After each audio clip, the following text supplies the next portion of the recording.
Knowledge for Men, episode 48.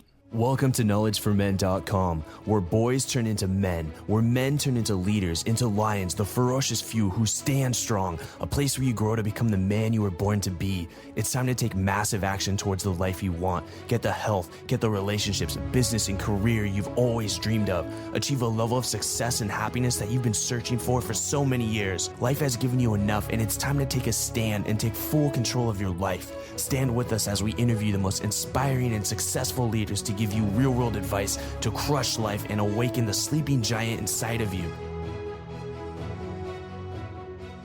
This episode is brought to you by my private online meds group called The Lion's Den. You can check it out at knowledgeformen.com and click on The Lion's Den. If you've been listening to this podcast and you like the content, but find it hard to find other guys out there to relate to, talk to, share your wins and challenges with, maybe you're on your own path of personal development and other guys think it's weird or they're just not interested in what you're doing. You kind of feel like you're alone on this mission, but you're not. There's thousands of other guys out there who are on the same path, and I've been putting together a group called The Lion's Den to try and find these guys, bring them together. Hey, I know it's hard to make the push towards greatness in your life, and I found that the best way to get somewhere you've never been is to surround yourself with other people who are already there or who are on the same path as you. So The Lion's Den does just that. It's a group of men who want to achieve greatness in all areas of life: health, wealth, relationships, and personal growth. Check it out at knowledgeformen.com and click on The Lion's Den. All right, I'm here with Dr. Carol Dweck, one of the world's leading researchers in the field of motivation. She's a professor of psychology at Stanford University, and her research primarily focuses on why people succeed and how to foster success in life. She's held professorships at Columbia and Harvard University, and her work has been featured in the New York Times, the Washington Post, and the Boston Globe. She's also appeared on 2020. Dr. Carol Dweck, I'm happy to have you on the show. Thanks, Andrew. All right, let's jump in with your favorite success quote and why. I love the Silicon Valley quote, fail early, fail often in order to succeed sooner. I think failure is such a feared thing in our society. And yet this quote acknowledges it's absolutely essential. If you're going to do something big, something important, you've got to fail and you've got to learn from it. So kind of on the lines of failing forward and just accepting that failure is a part of the process. It's a part of the journey, and embrace it and learn from it, and you'll come out on top. And now, Carol, let's kind of go into your story. Let's go into your journey of how you got started with what you do and how you got started studying in the field of motivation and success. My story is about fearing failure. I went into psychology in order to study how people cope with failure, why some people take on challenges and thrive in the face of setbacks, but other people, just as able or talented, wilt when they hit a setback, back off from challenges. And even though I always did really, really well in school, I had this fear of challenges, that the next challenge might be the one that would show me to be not as smart as I want to be, or as smart as I wanted other people to think I was. So I went into this whole area of research to figure out why some people love challenges and thrive on them. Well, I'm not going to stop you here. You're hitting something big, so just keep going. You're on a great point. Yes, that was the teaser part. Well, as I undertook my research, I started with kids, and I saw these little kids who were amazing. I would give them problems that they couldn't solve. So I'd say, hey, I'm giving them failure problems.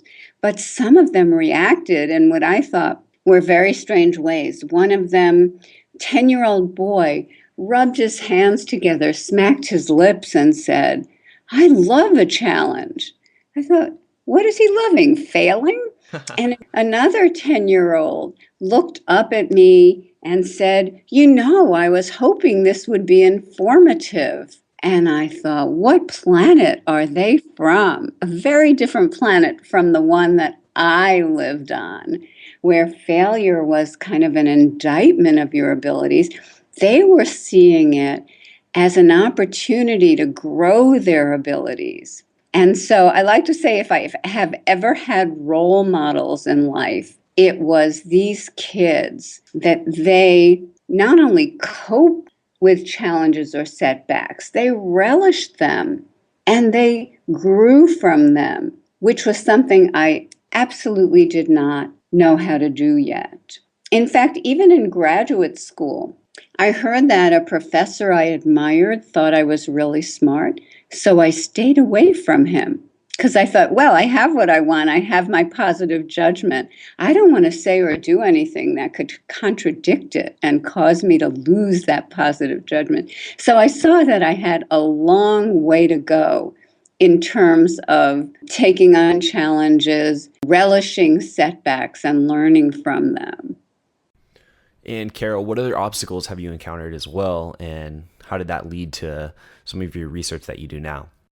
The next big obstacle was that with my students, with my graduate students in our research, we started unlocking the secret of these mindsets. And what we found was that some people think of their talents and abilities as just these fixed traits. You have a certain amount, and that's that. Whereas other people believe that their talents and abilities can be developed.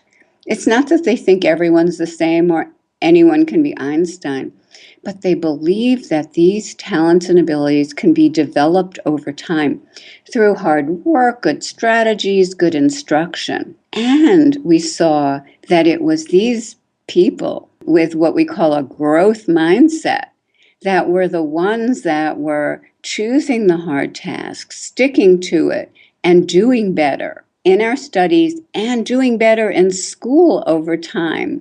So you're thinking, what was my obstacle? My obstacle was, it was a big idea. I was afraid to put it out there. I had been very successful in my research. I received a lot of early acclaim in my career.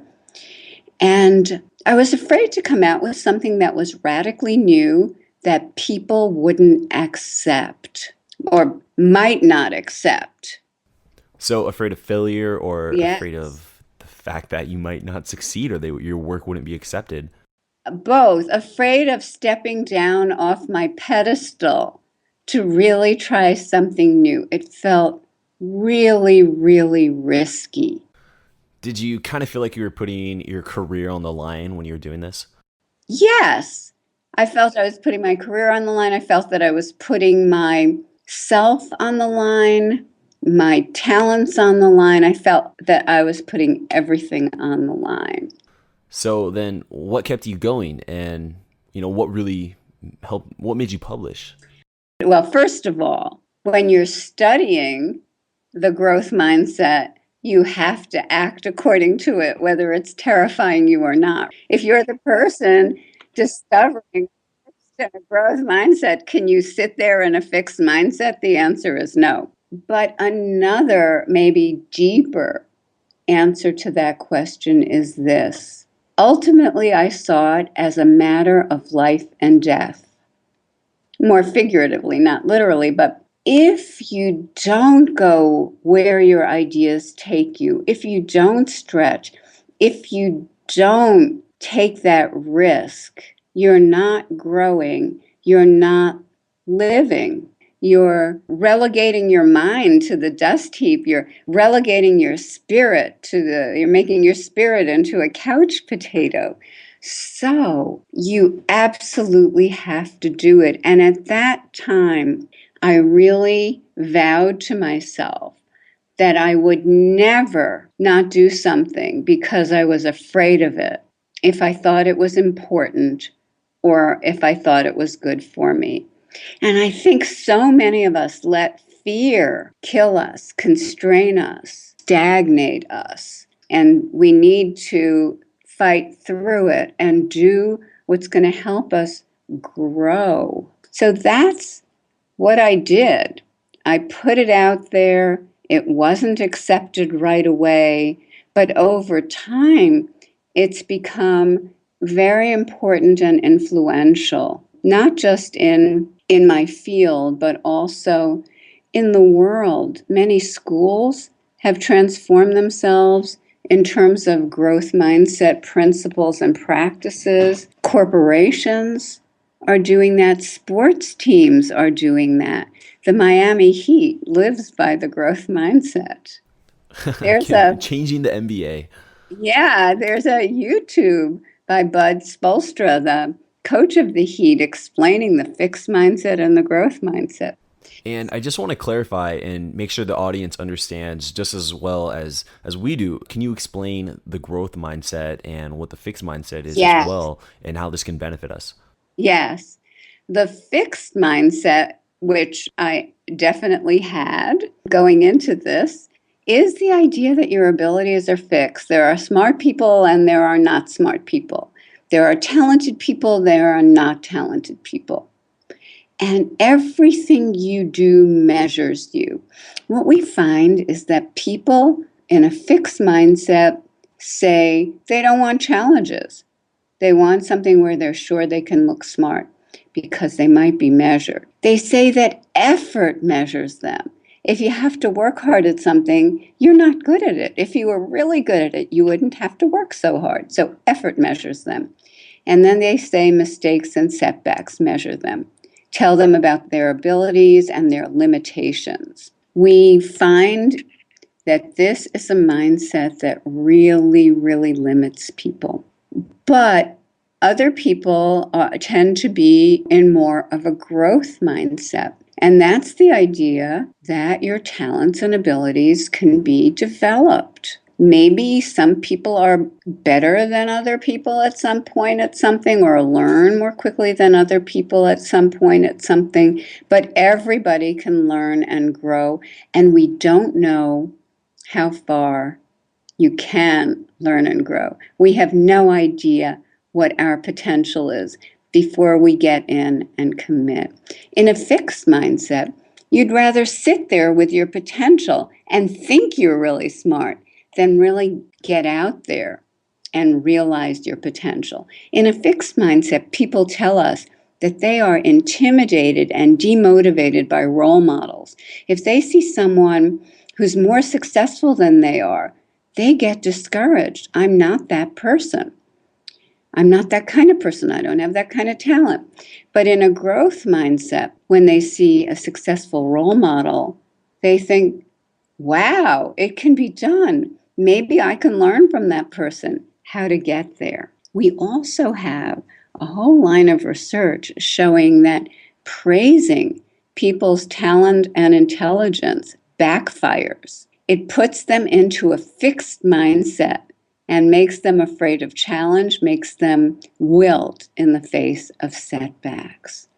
What's the alternative? We find that what's really helpful is praising the process that people engage in, their effort, their strategies, their focus, their improvement. These are the things that put them and keep them in a growth mindset. If you're praised for your intelligence and you think, well, it's fixed and I have it, then you don't do well. Not only do you measure yourself, but there's nothing you can do. If you don't have the ability, what's your next step? But in a growth mindset where you're focusing on this process, if you have a setback, well, that's a natural part of learning. And the focus on the process says, keep trying or try something different. Keep focusing. Look for the improvement. Look for the clues. Ask someone to mentor you. So those are the two different mindsets. Now, I should say some other things. One is that we can have different mindsets in different areas. You can have one mindset about athletics and a different mindset about intellectual areas. Or even within intellectual areas, you can think, oh, language, you can develop those skills, but math, that's fixed, or vice versa. So these mindsets can be quite area specific. Also, we can go in and out of mindsets. If we go into a situation where some expert is judging us, we may fall into a fixed mindset, thinking, hey, this ability is fixed and I'm being measured. But if we're in an environment that's more nurturing and learning oriented, we can glide more into a growth mindset.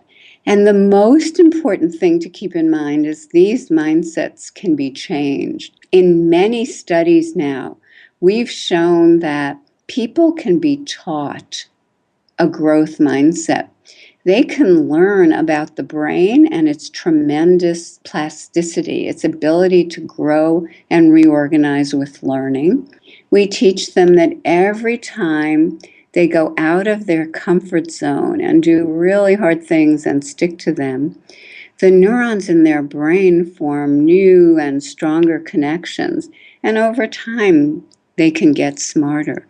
So we really convey all these new findings from neuroscience about how your brain grows, but only when you stretch and do hard things, and that mistakes and learning from mistakes is part of the process. What we do essentially when we teach a growth mindset is we convert people's experiences. In a fixed mindset, effort and difficulty, people tell us that's when they feel dumb. But in a growth mindset, effort and difficulty, that's when your brain is firing. And that's when you're making new connections. That's when you're getting smarter. So can you feel that difference? Yes, absolutely. It seems like the fixed mindset would be closely related with stubbornness or arrogance. Yes. And the growth mindset would be kind of, I think, related with like optimistic and enthusiastic, more positive. So a fixed mindset is associated with stubbornness in the sense that I never want to be wrong. Because if I'm wrong, it means I'm not as smart as I thought I was. Arrogance. We have research showing that a fixed mindset is related to arrogance. I have it. That makes me better than other people who don't have it. And then the growth mindset, it's not so much optimism, because if you catch people at the beginning of a task or an undertaking, people in a fixed mindset can be really optimistic. But what happens when the first and second and third inevitable setback occurs? The people in a growth mindset remain optimistic, keep their standards high, keep working harder and harder and more effectively. So they retain their optimism. We have found in our research that there are certain ways that after a setback or a blow to self-esteem, there are certain ways that people in a fixed mindset build their self-esteem back up. And here are the ways. In one study, we found that they looked at people who did worse than they had, and they felt better about themselves. In another study, we found they lied about their score, and they felt better about themselves. So in a fixed mindset where something negative that happens means something very negative about you, you use all these defensive strategies to build yourself back up. But what does that get you? You've only arranged information in your head. In another study, we found people in a fixed mindset built their self-esteem up again by doing easy problems over and over. Where does that get you? You're building yourself up in your head, but you're not addressing the skills that may have caused you to flounder in the first place. In a growth mindset, people repair their self-esteem by working at something that they're not so good at, continuing on, growing.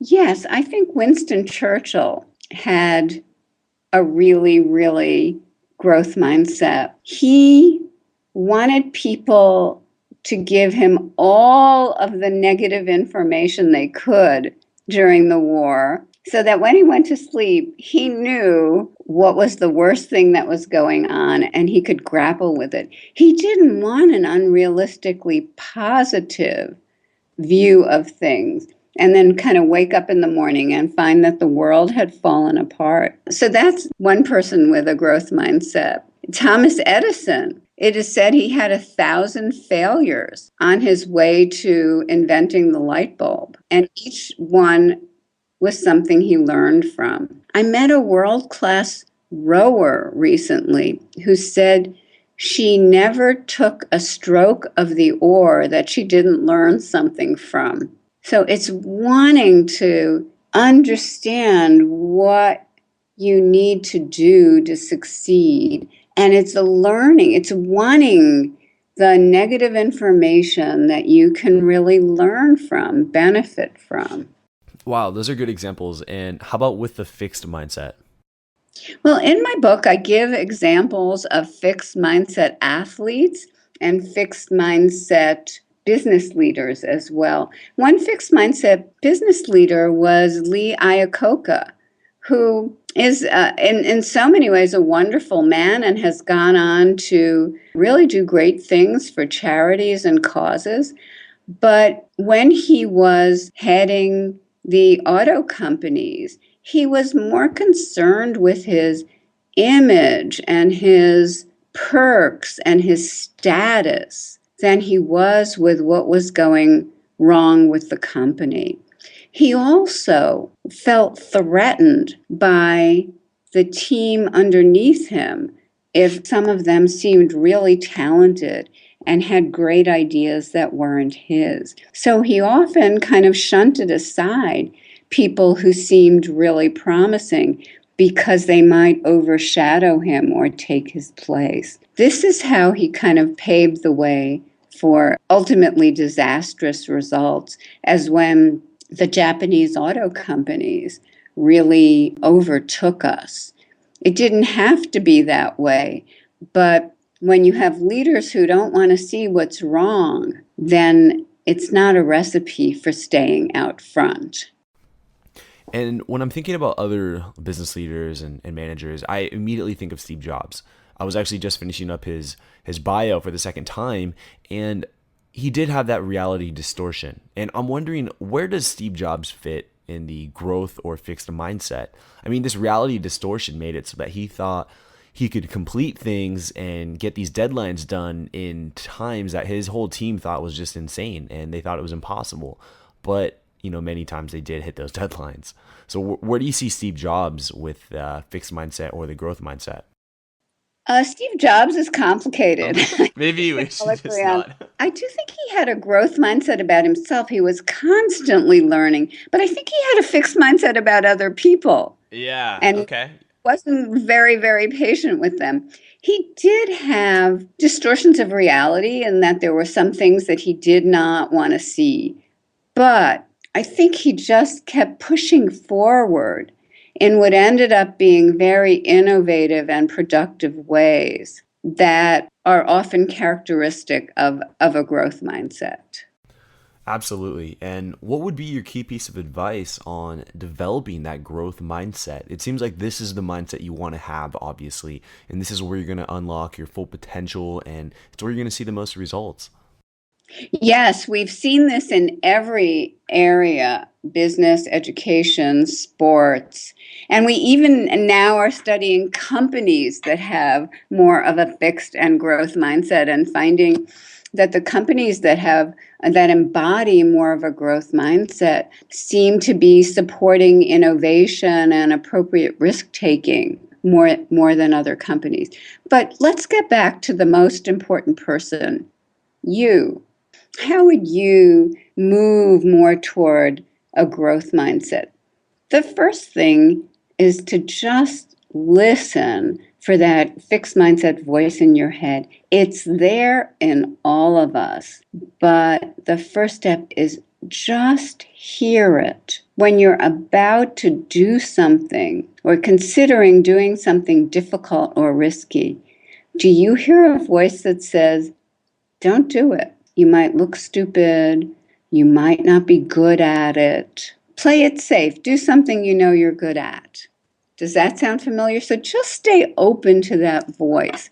Or if you make a mistake, is that voice saying, I told you. I told you it was risky. Now you do look stupid, but it's not too late to get out. Yeah.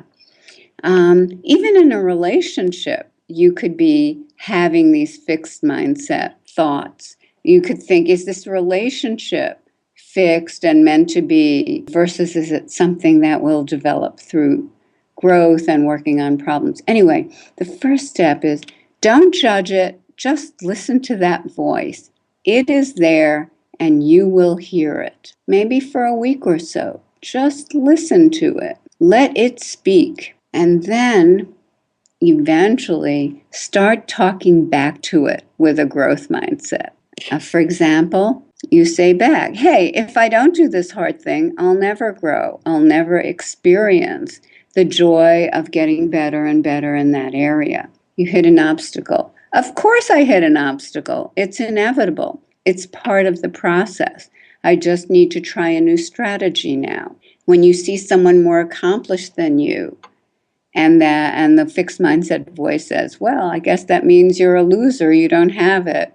And the growth mindset voice says, hey, maybe I could learn from that person how they got to where they are. Maybe they can mentor me. Maybe they can introduce me to this or that other person who can help me out. So you start talking back with the growth mindset voice. The next step is realize this. You have a choice. Even if you don't feel so great, and I can tell you I still don't feel wonderful when I have a major setback. I don't feel like that kid who says, I love a failure problem or it's so informative. But you still know what the growth mindset step is and you do it. You have that choice. You don't always have to obey these icky little feelings and that limiting little voice inside of you. You can go for it anyway. Yeah, that little voice in your head can really just shut you down. It tells you to do this or that. It wants to avoid pain. It doesn't want to have to experience discomfort. So understanding that is key. And I'd like to now go into personality and social psychology, since you are a leading expert on these topics. How can one learn to fully express oneself and develop one's personality? And really kind of talking about the introverts and extroverts. Yes. There's some really interesting research by researcher Jennifer Beer. She looked at shy people who had a fixed or a growth mindset. And what she found was that if you were shy but you had a growth mindset, you believed you could develop your social skills, then you put yourself out into these social situations and you became more comfortable in them over time. After an initial period, observers couldn't tell that that was a shy person anymore. But people who had a fixed mindset continued to be uncomfortable and self-conscious because they thought, oh, everyone's judging me and I'm coming across as a nerd or a loser. And that kind of negative self-talk prevented them from doing well socially. So it's really important for people to confront whether it's their shyness or other aspects of themselves with a growth mindset. One person recently told me a story of how he had had a severe public speaking phobia, which he addressed over a period of time. It was wrenching, it was difficult, and he now speaks to stadium after stadium full of people. There's a whole approach that says we should know our strengths and accept our weaknesses, but I say, hey, we don't know which weaknesses are changeable. Many of them are changeable. Many of them feel like weaknesses because the first time we tried something in that area, we couldn't do it right away, and we said, I'm not good at this. That's a fixed mindset. Many of the most famous people we know weren't good at something when they first tried it. Elvis Presley wasn't so great at singing. Cindy Sherman, one of the most famous photographers of the 20th and 21st century, failed her first photography course. So address the weaknesses that you think are holding you back in your personal life. People say, oh, I'm not good at relationships. Well, you've got to keep having them and learning from them. Even if you've had a lot of negative experiences, find out why and keep learning. In our society, we think if you're good at something, you're going to be good at it right away. Not true. So people can learn to be more extroverted or open to experience or resilient. These are all things we've seen in our research. And this, Carol, this kind of leads me to think, is there a correlation between depression and the fixed mindset? Oh, that's a great question. Yes, we find in our research two things. One is that a fixed mindset does lend itself a little more to depression because you're judging yourself all the time. And sometimes when things go wrong, you're really giving up on yourself. But here's another thing we found.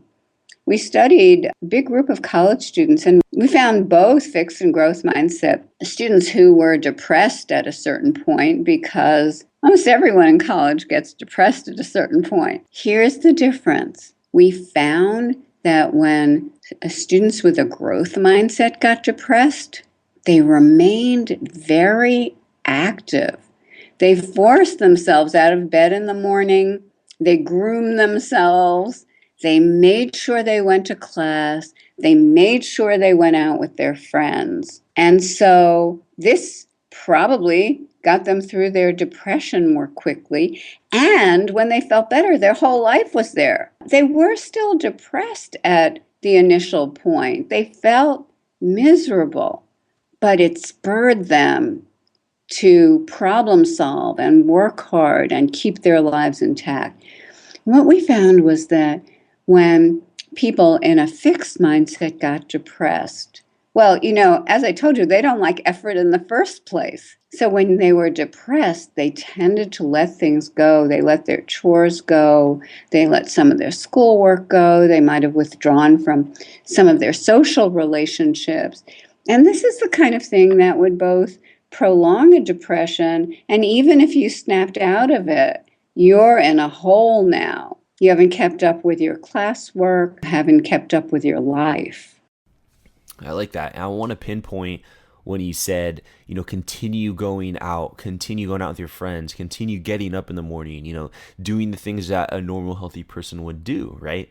So, when you start to get out of that depression, you said your life is there, and it's not like you get out of that depression and you're like, oh crap, I have no life. It's there for you. And you're doing all the things that a healthy person does. So, you're going to slowly become that person. Although you're forcing it at first, in time, you're going to get there. I really like that. And now, Carol, it's time that we enter the knowledge round. So I'm going to ask you questions and bring out some valuable nuggets of wisdom. Are you ready?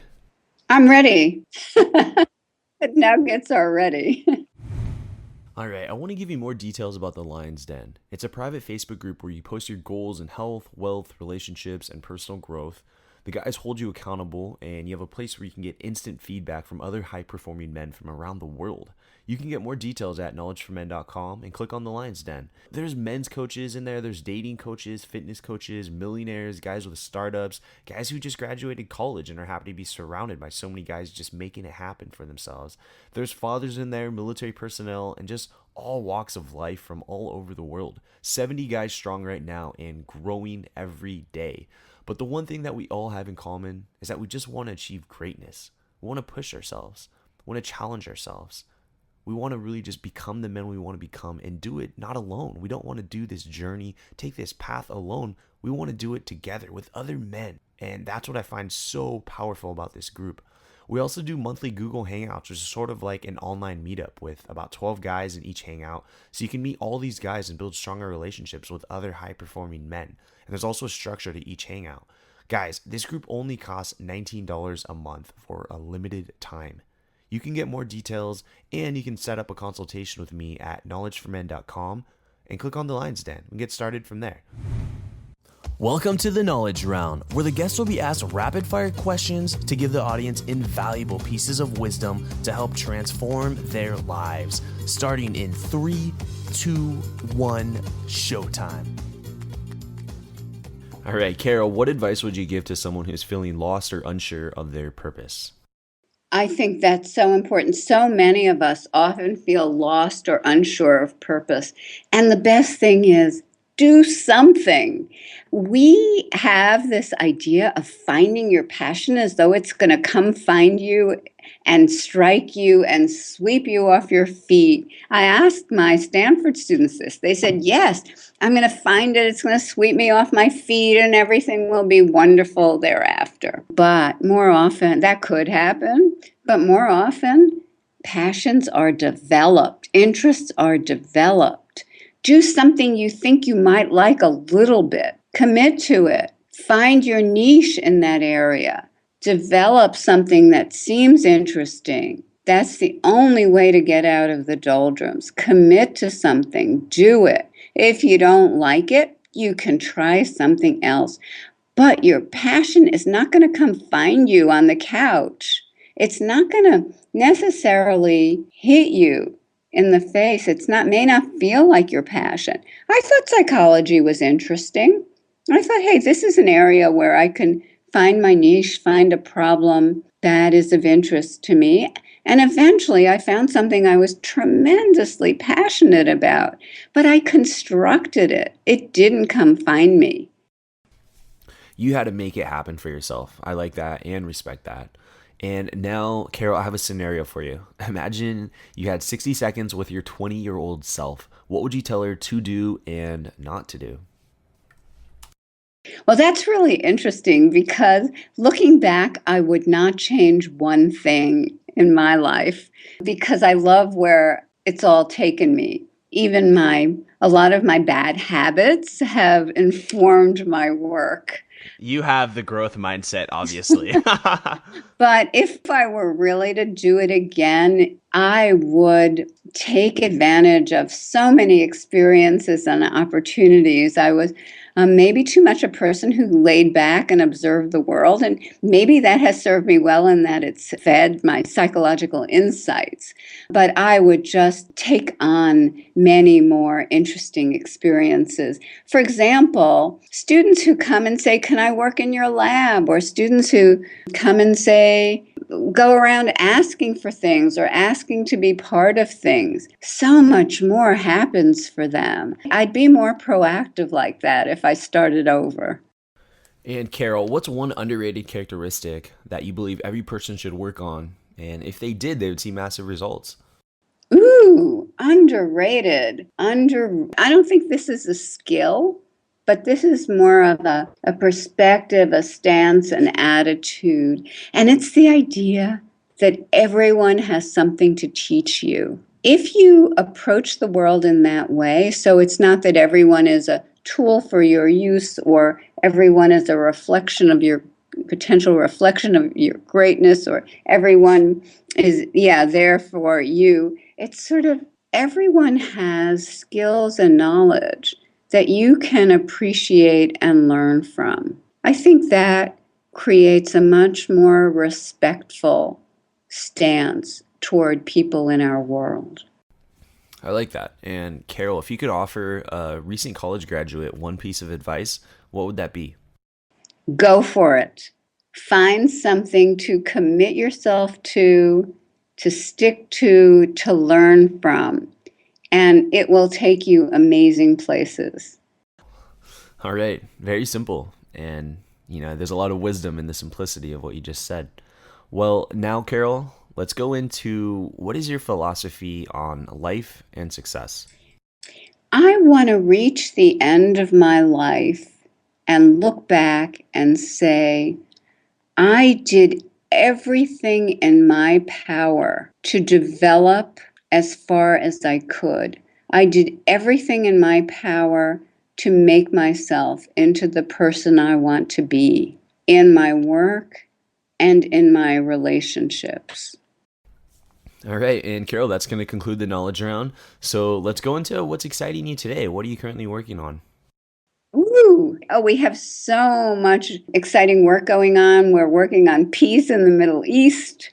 From a mindset perspective, we're working on issues of willpower. We're working on issues of bullying and aggression. We're launching a national study to bring growth mindset to the high schools across the country. I get up every morning and I can't wait. All right. And Carol, go ahead and give yourself a plug so all the listeners can get in contact with you and check out some of the books that you've written. Oh, I have a website called mindsetonline.com. Mindsetonline, one word.com. All right, Carol, thank you so much for being on the Knowledge for Men show and spending your time with my community and imparting such just valuable wisdom that you just did. So thank you. It's been my pleasure, Andrew. All right, and that's going to wrap up episode 48 with Carol Dweck with Mindset. And just kind of reflecting back on this episode, it's really about embracing the growth mindset, stepping into the unknown, and learning that failure is just a part of the process, and that you can learn what you don't know. You're not supposed to know how to do everything. You're not supposed to know all the right people. You just get started, and you know that you're a smart person. You can figure it out as you go. As you move forward, you figure it out. Okay, so is there something you think you can't do? Something you want to do, but you're scared it just might fail? Then I want you to take on the growth mindset. And as Carol just said, go for it. You can accomplish much more than you ever thought possible if you just embrace the growth mindset and just do it. No more talking. There's only doing. Okay, I want to hear about your results, so email me at andrew@knowledgeformen.com. Whatever it is that you think you can't do, I want to hear you actually taking the steps to get that thing done. I don't care what it is. It could be small, it could be big. I don't care. Shoot me an email, andrew@knowledgeformen.com. Let's chat. Until next time. Thank you for listening to the Knowledge for Men podcast show. It's been a pleasure having you be a part of a thriving community of men who want to crush it in all aspects of life.